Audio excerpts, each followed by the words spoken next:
Hello everyone, welcome to HVS studies. तो दोस्तों, आज की इस वीडियो में एग्जाम एनालिसिस करेंगे आपके SSC GD एग्जाम 2023 का। तो 23 जनवरी 2023 को जो आपकी पहली शिफ्ट हुई है उसमें जो भी क्वेश्चंस पूछे गए हैं आज हम उनको फुल डिटेल में कवर करेंगे। 100% रियल क्वेश्चंस हैं जो कि आज की आपकी पहली शिफ्ट में पूछे गए हैं। इन क्वेश्चंस के अलावा अगर आपको बाकी क्वेश्चंस ध्यान हो तो आप कमेंट बॉक्स में जरूर टाइप करें। तो चलिए वीडियो को स्टार्ट करते हैं, देखते हैं पहला क्वेश्चन क्या है। तो आपसे पहला क्वेश्चन पूछा गया है, where is the headquarter of FIFA located. तो फीफा का हेडक्वार्टर कहां पे लोकेटेड है, फीफा का जो मुख्यालय है वो कहां स्थित है, ये क्वेश्चन आज की शिफ्ट में आपसे पूछा गया था। और इस क्वेश्चन का आपका करेक्ट आंसर था जूरिच, स्विट्जरलैंड। तो जूरिच जो आपकी जगह रहेगी स्विट्जरलैंड में, वहां पे हेडक्वार्टर है आपका फीफा ऑर्गेनाइजेशन का। अब जो ऑर्गेनाइजेशन होती है उनके हेडक्वार्टर और इस्टेब्लिशमेंट ईयर आपसे काफी पूछे जा रहे हैं आपके एग्जाम्स में, इसलिए ऑर्गेनाइजेशन की यहाँ पे बात करेंगे। तो नासा जो ऑर्गेनाइजेशन है इसका हेडक्वार्टर है वॉशिंगटन DC USA में, और ये 1 अक्टूबर 1958 में स्टैब्लिश हुई थी। यूनिसेफ का हेडक्वार्टर आपका न्यूयॉर्क USA में लोकेटेड है। 11 दिसंबर 1946 में ये स्टैब्लिश हुआ था। WHO जाएगा World Health Organization, Geneva Switzerland में इसका हेडक्वार्टर है। 7 अप्रैल 1948 में इसको स्टैब्लिश किया गया था। और WHO जो है, अगर इसकी बात करी जाए जिनेवा स्विट्जरलैंड की, तो जिनेवा स्विट्जरलैंड में ही आपके सबसे ज्यादा इंटरनेशनल ऑर्गेनाइजेशंस के हेडक्वार्टर लोकेटेड रहेंगे। फिर अगला आता है ICC international cricket council, Dubai United Arab Emirates में इसका हेडक्वार्टर है। 15 जून 1909 में इसको स्टैब्लिश किया गया। इसरो का हेडक्वार्टर बेंगलुरु कर्नाटका में है। 15 अगस्त 1969 को स्टैब्लिश हुआ। वर्ल्ड बैंक का वॉशिंगटन DC USA में रहेगा। दिसंबर 1945 में इसको स्टैब्लिश किया गया था। रिजर्व बैंक ऑफ इंडिया का है मुंबई महाराष्ट्र में। 1 अप्रैल 1935 में इसको स्टैब्लिश किया गया था। यहाँ पे एक क्वेश्चन का आंसर आपको कमेंट बॉक्स में टाइप करना है कि रिजर्व बैंक ऑफ इंडिया को नेशनलाइज कौन से साल में किया गया था, क्योंकि एग्जाम में काफी बार ये क्वेश्चन आपका पूछा जाता है। फिर DRDO का हेडक्वार्टर न्यू दिल्ली में रहेगा। 1958 में ये स्टैब्लिश हुई थी। UN का हो जाएगा New York United states of America में। 24 अक्टूबर 1949 में इसको स्टैब्लिश किया गया। BCCI का मुंबई महाराष्ट्र में है। दिसंबर 1929 में स्टैब्लिश हुआ। यूनेस्को का है पेरिस फ्रांस में। 16 नवंबर 1945 में इसको स्टैब्लिश किया गया था। फिर आपका फीफा का जो हमारा क्वेश्चन था, जूरिच स्विट्जरलैंड में आपका लोकेटेड है। 21 मई 1904 में आपका इसको स्टैब्लिश किया गया था। अगला क्वेश्चन देखते हैं हमारा। अगला क्वेश्चन आपसे पूछा गया, which article of the Indian constitution is known as the soul of constitution. तो भारतीय संविधान के किस अनुच्छेद को संविधान की आत्मा कहा जाता है। तो आपका आंसर हो जाएगा आर्टिकल 32। आर्टिकल जो 32 रहेगा उसको बोला जाता है आपका सोल ऑफ इंडियन कॉन्स्टिट्यूशन। अब आर्टिकल्स की यहाँ पे बात करी गई है, तो कुछ आर्टिकल्स रहते हैं उनकी यहाँ पे बात कर लेते हैं। एक टॉपिक ऐसा रहेगा आर्टिकल जो कि आपका लगातार हर शिफ्ट में पूछा ही जा रहा है।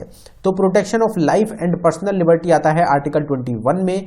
ऑर्गेनाइजेशन ऑफ विलेज पंचायत आता है आर्टिकल 40 में। यूनिफॉर्म सिविल कोड आता है आर्टिकल 44 में। Promotion of international peace and security article 51 में आता है। और जो हमारी फंडामेंटल ड्यूटीज हैं वो आर्टिकल 51A में आती हैं। इम्पीचमेंट होता है प्रेसिडेंट का, वो आर्टिकल 61 में आता है। Attorney general of India article 76 में आते हैं। जॉइंट सिटिंग बोथ हाउसेस की आर्टिकल 108 में आती है। Definition of money bill article 110 में है। Establishment and constitution of supreme court article 124 में आता है। Supreme court to be a court of record ये बताया गया आर्टिकल 129 में। और जो कंट्रोलर एंड ऑडिटर जनरल है इंडिया के, वो आर्टिकल 148 के अंडर आते हैं। अगला क्वेश्चन देखते हैं हमारा। अगले क्वेश्चन पे बढ़ने से पहले हम आपको बताना चाहते हैं कि स्टैटिक जीके की एक टॉपिक वाइज ई बुक हमारी टीम के द्वारा लॉन्च करी गई है, जो कि सिर्फ आपको 79 रुपीज में प्रोवाइड कराई जा रही है। इंपॉर्टेंट क्यों रहेगी, क्योंकि आपके जितने भी 2023 में आगे भी जो एग्जाम्स होने वाले हैं उसमें आपको काफी ज्यादा मदद मिलेगी। इसमें स्टैटिक जीके के टॉपिक्स रहेंगे, साथ ही साथ करंट अफेयर्स के जो टॉपिक्स होते हैं वो भी आपको प्रोवाइड कराए गए हैं। 19+ टॉपिक्स रहेंगे जो कि टोटल आपको इस ई बुक में मिलने वाले हैं, और वही टॉपिक्स रहेंगे जिनसे एग्जाम्स में सबसे ज्यादा क्वेश्चन पूछे जाते हैं। तो एक गेम चेंजर रहेगी ये ई बुक आपके एग्जाम्स के लिए। अगर आप इंटरेस्टेड हो तो ये ई बुक आपको अवेलेबल कराई गई है बाइलिंगुअल लैंग्वेज में, हिंदी और इंग्लिश दोनों में आपको क्वेश्चन देखने को मिलेंगे। अगर आप इंटरेस्टेड हो तो लिंक आपको डिस्क्रिप्शन में मिल जाएगा, आप डिस्क्रिप्शन में जाके इस ई बुक को बाय कर सकते हैं। पेमेंट करने के बाद अगर आपको फाइल डाउनलोड करने में कुछ भी इशू आता है तो नीचे हमारी जीमेल आईडी है, आप इस पर डायरेक्टली मेल कर सकते हैं। और एक चीज का आप जरूर ध्यान रखें, अगर फाइल ओपन होती है तो आप उसको डाउनलोड जरूर कर लें। अगला क्वेश्चन देखते हैं, Pandit Birju Maharaj is related to which dance form. तो पंडित बिरजू महाराज किस नृत्य शैली से संबंधित हैं? तो इस क्वेश्चन का आपका करेक्ट आंसर हो जाएगा कथक। तो कथक जो डांस फॉर्म होता है उससे रिलेटेड है आपके पंडित बिरजू महाराज। जो डांस फॉर्म्स हैं उनसे रिलेटेड जो डांसर्स हो जाते हैं, ये क्वेश्चन एग्जाम में आपके एसएससी के एग्जाम्स में काफी पूछा गया था पीछे। एसएससी के फेवरेट टॉपिक्स में गिना जाता है, एक तो dance forms related to dancers, और एक musical instrument related to musicians, और एक आपका ऑटोबायोग्राफी। ये 3 टॉपिक सबसे ज्यादा आपके एसएससी के एग्जाम्स में 2022 में और 23 में पूछे गए हैं। यहाँ पे अगर डांसर्स की बात करी जाए तो कुछ फेमस डांसर्स को देखते हैं, तो रुक्मिणी देवी अरुंदले आपकी भरतनाट्यम से रिलेटेड रहेंगी। पंडित बिरजू महाराज जो क्वेश्चन पूछा गया कथक से रिलेटेड है। केलुचरण महापात्रा आपके ओडिसी से रिलेटेड हैं। गुरु बिपिन सिंह हो जाएंगे मणिपुरी से रिलेटेड। वेम्पति चिन्ना सत्यम है कुचिपुड़ी से रिलेटेड। पद्म सुब्रमण्यम आपके हो जाएंगे भरतनाट्यम से रिलेटेड। मृणालिनी साराभाई कथकली और भरतनाट्यम दोनों की ही डांसर रहेंगी। शोभना नारायण हो जाएंगी कथक से रिलेटेड। सोनल मानसिंह हो जाएंगी आपकी भरतनाट्यम और उड़ीसी डांस फॉर्म से रिलेटेड। श्रीमंता शंकरदेव हो जाएंगे आपके सत्रिया से रिलेटेड। के अम्मा और कनक रिले हो जाएंगी आपकी मोहिनी आट्टम से रिलेटेड। तो इसकी एक सेपरेट वीडियो है फेमस डांसर्स के नाम से, फेमस डांस फॉर्म्स के नाम से, आप उसको भी देख सकते हैं, एग्जाम्स के लिए इंपॉर्टेंट आपकी रहती है।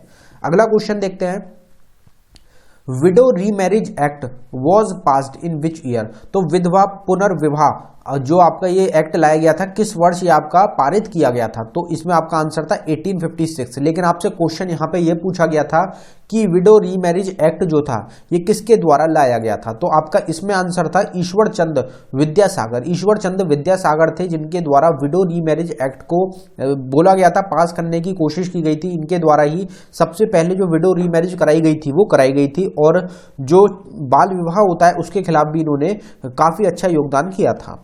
अगला क्वेश्चन देखते हैं,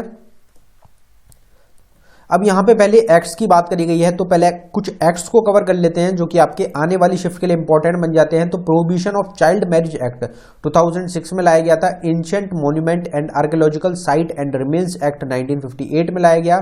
डाउरी प्रोहिबिशन एक्ट 1961 में लाया गया। Protection of women from domestic violence act लाया गया था 2005 में। Provision of the panchayat extension to schedule area act लाया गया, पैसा एक्ट जिसको भी हम बोलते हैं, पीसा एक्ट, ये 1996 में लाया गया। नेशनल फूड सिक्योरिटी एक्ट 2013 में लाया गया। Right of children to free and compulsory education act 2009 में लाया गया था। प्रिवेंशन ऑफ करप्शन एक्ट को 1988 में लाया गया। लोकपाल एंड लोकायुक्त एक्ट 2013 में लाया गया। Food safety and standard act इसको 2006 में लाया गया। इंडियन फॉरेस्ट एक्ट को 1927 में लॉन्च किया गया था। वाइल्ड लाइफ प्रोटेक्शन एक्ट 1972 में। इन्वायरमेंट प्रोटेक्शन एक्ट आपका 1986 में लाया गया था। अगला क्वेश्चन देखते हैं, फिर आपसे एक क्वेश्चन पूछा गया सेंसस से रिलेटेड कि according to census 2011 which is the second least populated state in India. 2011 की जनगणना के अनुसार भारत का दूसरा सबसे कम आबादी वाला राज्य कौन सा है? तो अगर आपसे लीस्ट पूछा जाता तो आपका आंसर होता सिक्किम। सिक्किम में सबसे कम आबादी है और सबसे ज्यादा आबादी है आपकी उत्तर प्रदेश स्टेट में। आपसे सेकंड लीस्ट पॉपुलेटेड पूछा गया है तो उसमें आपका आंसर था मिजोरम। मिजोरम आपका करेक्ट आंसर था। मिजोरम दूसरे नंबर पे सबसे कम जनसंख्या वाला आपका स्टेट रहेगी। अगला क्वेश्चन देखते हैं, उससे पहले यहां पे सेंसस की बात करी गई है तो सेंसस को कवर करेंगे। तो मोटो क्या था आपका सेंसस 2011 का? वो था our census our future. Highest populous union territory Delhi, lowest Lakshadweep. Highest populous state Uttar Pradesh, जो कि हमने क्वेश्चन में भी कवर करा है, और Sikkim lowest. Highest urban population Maharashtra, और अगर आपसे वो पूछी जाए हाईएस्ट रूरल पॉपुलेशन तो आपका आंसर है उत्तर प्रदेश।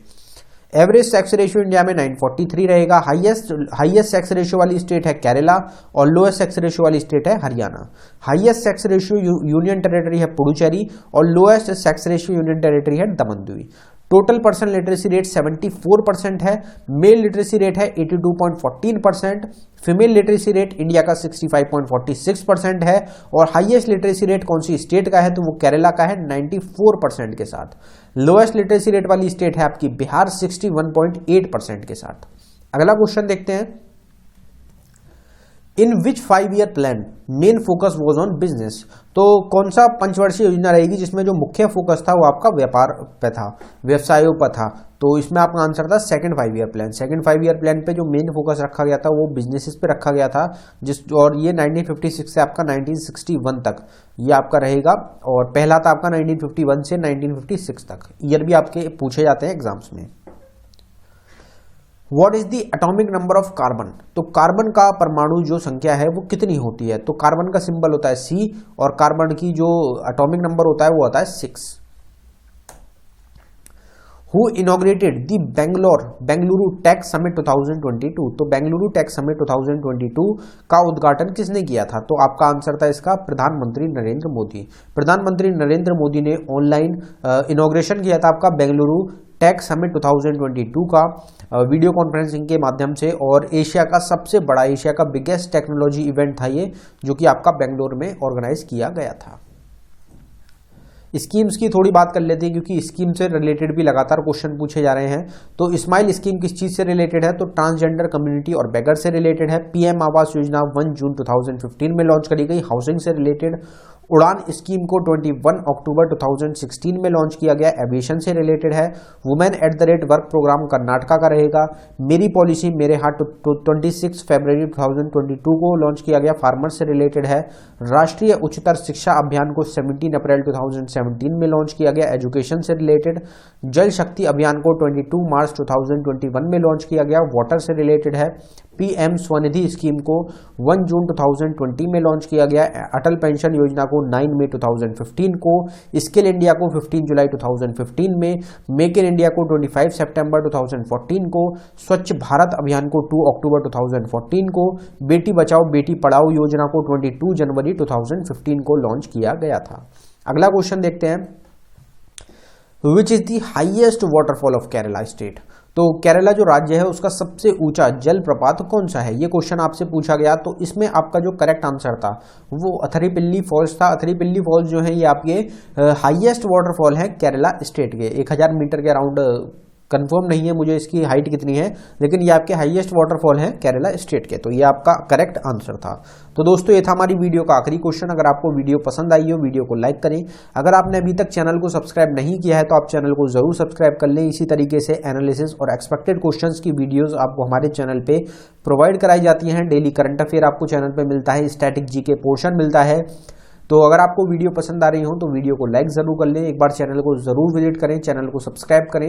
आपको काफी ज्यादा मदद मिलेगी आपके आने वाले एग्जाम्स के लिए। ई बुक्स आपको प्रोवाइड कराई जा रही है हमारे चैनल पे, लिंक डिस्क्रिप्शन में है। आप हमारी ई बुक्स को भी बाय कर सकते हैं, उनसे डायरेक्ट एग्जाम्स में क्वेश्चन देखने को मिलते हैं। धन्यवाद दोस्तों।